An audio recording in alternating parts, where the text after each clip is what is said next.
আসসালামু আলাইকুম আরহামতুল্লাহি আবরাকাতুহ। আলহামদুলিল্লাহি ওয়াহদা ওয়াসসালাতু ওয়াসসালামু আলা মান লা নাবিয়্যা বা'দা আম্মা বা'দ।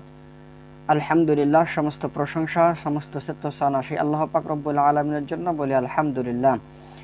দরুদ ও সালাম বর্ষিত হোক সর্বকালে সর্বশ্রেষ্ঠ মহামানব, যার আদর্শ অনুকরণ করলে আমরা ইহকাল ও পরকাল উভয় জগতে শান্তি ও মুক্তি পাব, সেই নবীর প্রতি সংক্ষিপ্ত আকারে দরুদ ও সালাম বর্ষিত হোক বলি সাল্লাল্লাহু আলাইহি ওয়াসাল্লাম। সম্মানিত উপস্থিতি, আজকে আমরা রবিউল আউয়াল মাসের 2 তারিখে উপনীত হয়েছি। এই রবিউল আউয়াল মাস চলে আসলে আমাদের সমাজের মধ্যে হতে কিছু মানুষ তারা কাদা ছোড়াছুড়ি করে। আমাদের সমাজের মধ্যে হতে কিছু মানুষ ঈদে মিলাদুন্নবী পালন করবে কি না এ বিষয়ে মতনৈক্যের মধ্যে পড়ে যায়, মতভেদের মধ্যে পড়ে যায়। এমনকি এই বিষয়গুলো নিয়ে মানুষ একে অপরের সাথে মারামারি পর্যায়ে লিপ্ত হয়, মারামারি করতে থাকে। তো এই বিষয়গুলো নিয়ে আমরা সংক্ষিপ্তভাবে বিশ্লেষণ করব যে আল্লাহ নবী সাল্লাল্লাহু আলাইহি ওয়াসাল্লাম কোন দিন জন্মগ্রহণ করেছিলেন, আল্লাহ নবী সাল্লাল্লাহু আলাইহি ওয়াসাল্লাম কোন মাসে জন্মগ্রহণ করেছিলেন, এবং ঈদে মিলাদুন্নবী পালন করা যাবে কিনা, এবং পালন করা গেলে আল্লাহ নবী সাল্লাল্লাহু আলাইহি ওয়াসাল্লাম এই দিন সম্পর্কে কি বলেছেন, এগুলো বিষয় নিয়ে আমরা সংক্ষিপ্তভাবে আলোচনা করব বা কথা বলবো। তো সম্মানিত উপস্থিতি, আপনারা জানেন আল্লাহ নবী সাল্লাল্লাহু আলাইহি ওয়াসাল্লাম তিনি জন্মগ্রহণ করেছেন, যে সময়ে তিনি জন্মগ্রহণ করেছেন সেই সময়ে আরববাসীদের মধ্যে এই নিয়ম ছিল না যে যখন কোনো শিশু জন্মগ্রহণ করবে তার জন্ম তারিখটা লিখে রাখবে, এই নিয়ম ছিল না। তখনকার যুগের নিয়ম ছিল যখন কোনো শিশু জন্মগ্রহণ করবে তখন তার জন্ম তারিখ লেখা হতো না, লিপিবদ্ধ করা হতো না, সংরক্ষণ করে রাখা হতো না। বর্তমান সমাজে আমরা যেভাবে আমাদের ছেলে সন্তান বা মেয়ে সন্তান, আমাদের ছেলে মেয়ে হলে আমরা জন্ম তারিখটা নোট করে রাখি, লিপিবদ্ধ করে রাখি, মনে রাখি, তখনকার যুগে এটা করা হতো না। আমরা এটা বলতে পারি আমাদের ছেলে মেয়ের জন্ম কখন, কোন তারিখ, কয়দিন, এটা আমরা হিসাব করতে পারি। কিন্তু আরবের এই নিয়ম ছিল না যে কোনো শিশু জন্মগ্রহণ করলে তার জন্ম তারিখটা লিপিবদ্ধ করে রাখা হতো বা সংরক্ষণ করে রাখা হতো, এই নিয়ম ছিল না। যার কারণেই আল্লাহ নবী সাল্লাল্লাহু আলাইহি ওয়াসাল্লামের জন্ম তারিখ সম্পর্কে এত মতনৈক্য, এত মতভেদ পাওয়া যায়। তো আমরা হাদিস এবং ঐতিহাসিক যে বিষয়গুলো রয়েছে সমস্ত কিছু গবেষণা করে, সমস্ত কিছু অধ্যয়ন করে এই সিদ্ধান্তে উপনীত হতে পারি যে হাদিস থেকে পাওয়া যায় আল্লাহ নবী সাল্লাল্লাহু আলাইহি ওয়াসাল্লাম তিনি সোমবারে জন্মগ্রহণ করেছেন। এই বিষয়ে হাদিস পাবেন সহিহুল মুসলিম 1161 নম্বর হাদিসের বর্ণনা। আল্লাহ নবী সাল্লাল্লাহু আলাইহি ওয়াসাল্লাম তিনি সোমবারে জন্মগ্রহণ করেছেন এবং সোমবারে মৃত্যুবরণ করেছেন, এই হাদিস থেকে পাওয়া যায়। তো আল্লাহ নবী সাল্লাল্লাহু আলাইহি ওয়াসাল্লাম যেহেতু সোমবারে জন্মগ্রহণ করেছেন, সুতরাং আমরা দিনটি পেলাম যে আল্লাহ নবী কোন দিন জন্মগ্রহণ করেছেন। তো আমরা পেলাম আল্লাহ নবী সোমবারে জন্মগ্রহণ করেছেন। এবার আসি কোন মাসে আল্লাহ নবী সাল্লাল্লাহু আলাইহি ওয়াসাল্লাম জন্মগ্রহণ করেছেন বা কোন মাসের কয় তারিখে আল্লাহ নবী সাল্লাল্লাহু আলাইহি ওয়াসাল্লাম জন্মগ্রহণ করেছেন। এই বিষয়ে কোন মাসের কয় তারিখে আল্লাহ নবী সাল্লাল্লাহু আলাইহি ওয়াসাল্লাম জন্মগ্রহণ করেছেন এই বিষয়ে প্রায় 12টার অধিক মতনৈক্য রয়েছে। 12টার অধিক মতনৈক্যের মধ্যে আপনাকে খেয়াল রাখতে হবে যে যেহেতু মতনৈক্য অনেক রয়েছে, সো মতনৈক্যের মধ্যে আপনাকে জানতে হবে যে এই মতনৈক্যের কারণগুলো কি, এই মতনৈক্য কী কী, এগুলো আপনাকে বুঝতে হবে। তো 12টারও বেশি মতনৈক্য রয়েছে আল্লাহ নবী সাল্লাল্লাহু আলাইহি ওয়াসাল্লামের জন্ম তারিখ সম্পর্কে, আল্লাহ নবী সাল্লাল্লাহু আলাইহি ওয়াসাল্লামের জন্ম মাস সম্পর্কে। তার মধ্যে প্রথম নম্বর যে মতনৈক্য সেটা হচ্ছে কিছু কিছু মানুষ, কিছু কিছু মুহাদ্দিস, কিছু কিছু ঐতিহাসিকগণ বলেন আল্লাহ নবী সাল্লাল্লাহু আলাইহি ওয়াসাল্লাম তিনি কোন মাসের কয় তারিখে জন্মগ্রহণ করেছেন এটা জানা যায়নি, এটা জানা সম্ভব না। সুতরাং এই বিষয়ে প্রশ্ন করা, এই বিষয়ে আলোচনা করা অবান্তকর বিষয়। এক নম্বরে যে মতনৈক্য বিষয়টা পেলাম সেটা হচ্ছে আল্লাহ নবী সাল্লাল্লাহু আলাইহি ওয়াসাল্লামের জন্ম তারিখ এবং জন্ম মাস জানা যায়নি। 2 নম্বর যে বিষয়টি, যে মতনৈক্য, সেটা হচ্ছে অনেকেই বলেন যে আল্লাহ নবী সাল্লাল্লাহু আলাইহি ওয়াসাল্লাম মুহররম মাসে জন্মগ্রহণ করেছেন। 3 নম্বর মতনৈক্যের বিষয় হচ্ছে অনেকেই বলেন আল্লাহ নবী সাল্লাল্লাহু আলাইহি ওয়াসাল্লাম তিনি সফর মাসে জন্মগ্রহণ করেছেন। 4 নম্বর যে মতনৈক্যের বিষয়টা সেটা হচ্ছে অনেকেই বলেন আল্লাহ নবী সাল্লাল্লাহু আলাইহি ওয়াসাল্লাম তিনি রবিউল সানি মাসে জন্মগ্রহণ করেছেন। এবং 5 নম্বর যে বিষয়টি সেটা হচ্ছে অনেকে বলেন আল্লাহ নবী সাল্লাল্লাহু আলাইহি ওয়াসাল্লাম রজব মাসে জন্মগ্রহণ করেছেন। এবং 6 নম্বর যে বিষয়টি যে মতানৈক্যটি সেটা হচ্ছে অনেকেই বলেন আল্লাহ নবী সাল্লাল্লাহু আলাইহি ওয়াসাল্লাম রমজান মাসে জন্মগ্রহণ করেছেন।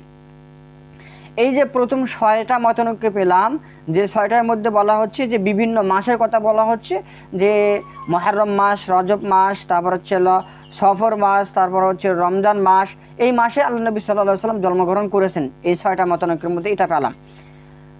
এরপরে আসি আল্লাহ নবী সাল্লাল্লাহু আলাইহি ওয়াসাল্লাম যে রবিউল আউয়াল মাসে জন্মগ্রহণ করেছেন, এই বিষয়টি এই ব্যাপারে 7টা মতানৈক্য রয়েছে।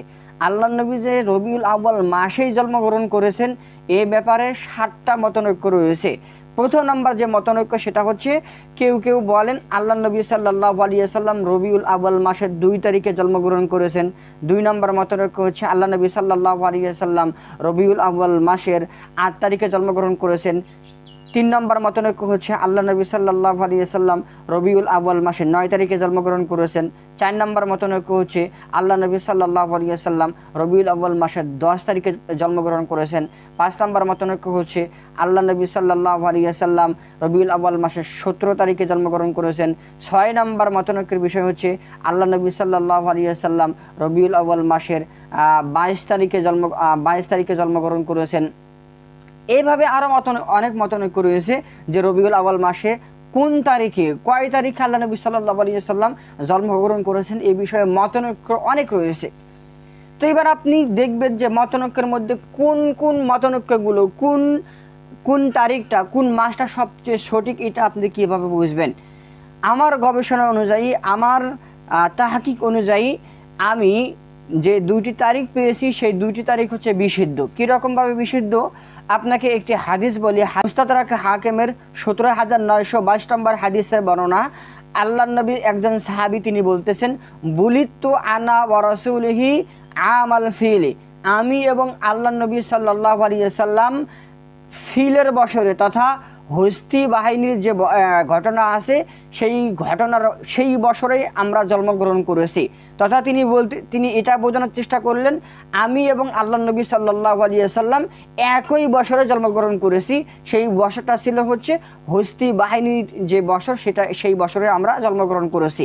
তো এবার আপনি যদি সূরা ফিলের ইতিহাস দেখেন, সূরা ফিলের শানে নজরুল দেখেন, তাহলে সূরা ফিলের মধ্যে আপনি জানতে পারবেন বাদশাহ আবরাহার তিনি কাবাঘরকে ধ্বংস করার লক্ষ্যে, কাবাঘরকে ধ্বংস করার জন্য তিনি অনেক সৈন্য বাহিনীকে হস্তি বাহিনী সহ তিনি নিয়ে আসলেন যাতে করে কাবাঘরটা ধ্বংস করতে পারেন। তো আল্লাহ সুবহানাহু তাবারাকা ওয়া তাআলা তাদেরকে তয়রন আবাবিলের মাধ্যমে তাদেরকে ধ্বংস করে ফেলেন।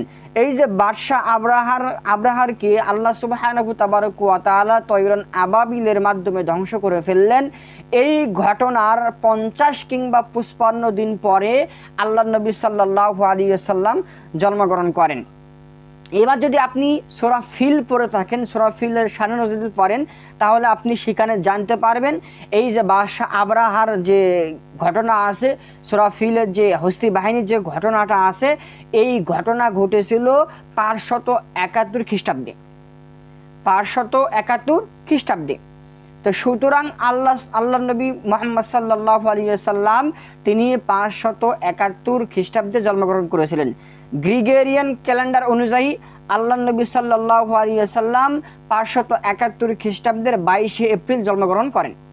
মনে রাখবেন আল্লাহ নবীর জন্ম তারিখ কি 571 খ্রিস্টাব্দের 22 এপ্রিল আল্লাহ নবী সাল্লাল্লাহু আলাইহি ওয়াসাল্লাম জন্মগ্রহণ করেন। তো 571 খ্রিস্টাব্দের 22 এপ্রিল যদি আপনি আরবিতে কনভার্ট করেন, হিজরিতে কনভার্ট করেন, তাহলে সেটা চলে আসে আরবি মাসে চলে আসে 9 রবিউল আউয়াল মাসে। দেখেন আল্লাহ নবী 571 খ্রিস্টাব্দের 22 এপ্রিল জন্মগ্রহণ করেন, যদি এটা আপনি আরবি মাসে রূপান্তর করতে যান তাহলে সেটা চলে আসে 9 রবিউল আউয়াল মাস। এটা চলে আসে কি 9 রবিউল আউয়াল মাস, তথা 9 রবিউল আউয়াল মাসে আল্লাহ নবী সাল্লাল্লাহু আলাইহি ওয়াসাল্লাম জন্মগ্রহণ করেছিলেন। এটা বিশুদ্ধভাবে প্রমাণিত, এটা বিশুদ্ধ। আর আমরা জানি, আমাদের সমাজের মানুষ জানে, আমাদের বাপ দাদা, আমাদের পুরো বংশ, আমাদের সমস্ত জাতিরাই জানে যে 12 রবিউল আউয়াল মাসে আল্লাহ নবী সাল্লাল্লাহু আলাইহি ওয়াসাল্লাম তিনি জন্মগ্রহণ করেছিলেন। এই 12 রবিউল আউয়াল মাসে আল্লাহ নবী সাল্লাল্লাহু আলাইহি ওয়াসাল্লাম জন্মগ্রহণ করেছেন, এটা প্রসিদ্ধ বিষয়, কিন্তু বিশুদ্ধ নয়। বিশুদ্ধ বিষয় হচ্ছে আল্লাহ নবী সাল্লাল্লাহু আলাইহি ওয়াসাল্লাম 9 রবিউল আউয়াল মাসে জন্মগ্রহণ করেছিলেন, এটা হচ্ছে বিশুদ্ধ। এটা মনে রাখবেন, বিশুদ্ধ এবং প্রসিদ্ধের মধ্যে পার্থক্য আছে। প্রসিদ্ধ এক জিনিস, বিশুদ্ধ এক জিনিস। প্রসিদ্ধ সেটা বিশুদ্ধ হতে পারে না, কখনোই বিশুদ্ধ হতে পারে না। তো আমি যে কথাটি বললাম, যে দলিলটা দিলাম, সেটা হচ্ছে আপনি পাবেন যদি আপনি বাংলা ভালোভাবে পড়তে পারেন। বাংলা যদি এই বিষয়টা বাংলায় দেখতে চান, তাহলে খন্দকার আবদুল্লাহ জাহাঙ্গীরের এই বইটা আছে, যেটা হচ্ছে হাদিসের নামে জালিয়াতি। এই বইয়ের মধ্যে তিনি স্পষ্ট ক্লিয়ার করেছেন, 12টি মত স্পষ্ট ক্লিয়ার করেছেন। এবং আমি যে মতটি বললাম 9 রবিউল আউয়াল মাসে আল্লাহ নবী সাল্লাল্লাহু আলাইহি ওয়াসাল্লাম জন্মগ্রহণ করেছেন, তিনি এটার ব্যাপারে জোর দাবি উল্লেখ করেছেন। বিভিন্ন ইমাম, বিভিন্ন ঐতিহাসিক এই 9 রবিউল আউয়ালটা এটা সব মেনে নিয়েছেন আর কি। এরপরে আমরা আসি, যদি আপনি আরও বাংলা বই ভালোভাবে দেখতে চান, আরও ভালোভাবে বুঝতে চান, তাহলে আর রাহিকুল মাকতুম আপনি দেখতে পারেন, বাংলা অনুবাদটা। যেহেতু আপনারা যদি আরবি না জানেন, আরবিতেও আছে, ইংরেজিতেও আছে, বিভিন্ন ভাষায় এই বইটা আছে। যদি আপনারা বাংলাতে দেখতে চান, তাহলে আর রাহিকুল মাকতুম খুলবেন, বাংলা অনুবাদটা। বাংলা অনুবাদের 81 নম্বর পৃষ্ঠার মধ্যে 81 নম্বর পৃষ্ঠা খুললে আপনি দেখতে পারবেন, সেখানে বলা হচ্ছে আল্লাহ নবী সাল্লাল্লাহু আলাইহি ওয়াসাল্লাম তিনি 9 রবিউল আউয়াল মাসে জন্মগ্রহণ করেছেন, এবং 500 সেটা হিজরিতে মানে খ্রিস্টাব্দে কনভার্ট করলে সেটা হয় 571 খ্রিস্টাব্দে 22 এপ্রিল। তো এটাই হচ্ছে আল্লাহ নবী সাল্লাল্লাহু আলাইহি ওয়াসাল্লামের সঠিক জন্ম তারিখ। তিনি এই দিনে জন্মগ্রহণ করেছেন। আমরা যেটা হাদিস থেকে জানলাম, আল্লাহ নবী সাল্লাল্লাহু আলাইহি ওয়াসাল্লাম সোমবারে জন্মগ্রহণ করেছেন, আমরা তারিখটাও জানলাম এবং মাসটাও জানলাম।